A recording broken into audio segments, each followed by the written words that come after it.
You are about to watch the legendary story of the Odyssey, one of the greatest epic adventures in history and the unforgettable journey of Odysseus, the king of Ithaca. Before the journey home, there was the war. For 10 grueling years, Greek forces threw themselves against the massive stone walls of Troy. Countless warriors had already bled out on the plains outside the city.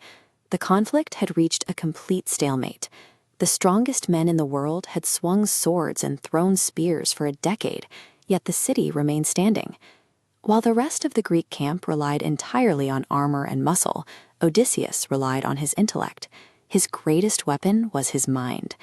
He realized that if the Greek army couldn't fight their way through Troy's gates, they would have to trick their way in. His solution was a massive, hollow wooden horse. Elite Greek soldiers climbed inside the structure to hide.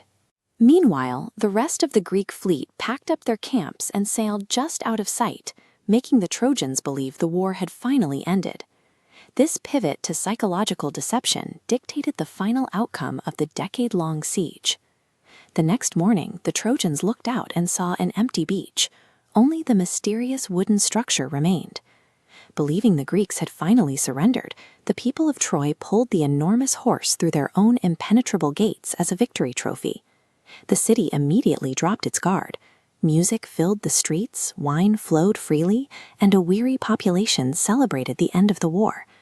But as the citizens fell into a drunken sleep, the hidden Greek soldiers opened a trap door in the horse and silently slid down ropes into the dark streets. The illusion of victory blinded the city, leaving them defenseless as their gates were opened from the inside. The hidden squad swiftly eliminated the guards and pushed open the massive city gates.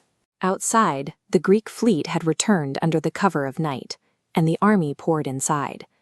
In a single night, the once glorious kingdom was reduced to ashes. Flames consumed the homes of those who had thought themselves safe. By morning, the surviving Greek kings and warriors were dividing up the spoils, gathering treasures, and preparing their ships to leave the ruins.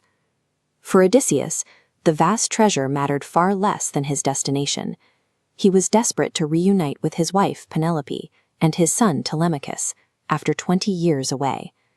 He had achieved the ultimate mortal triumph, believing his greatest trials were finally behind him.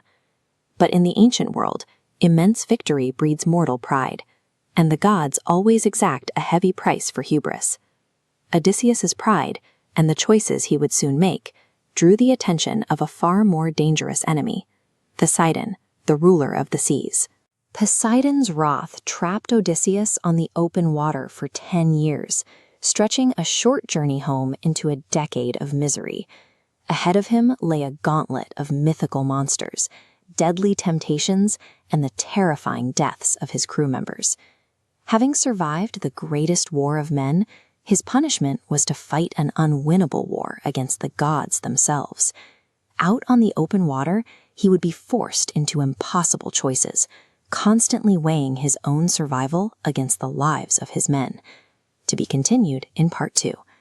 Next part, The Curse of Poseidon, why the god of the sea swore to destroy Odysseus. If you enjoyed this story, don't forget to like, comment, and subscribe to History Stories Dose so you never miss the next chapter of history.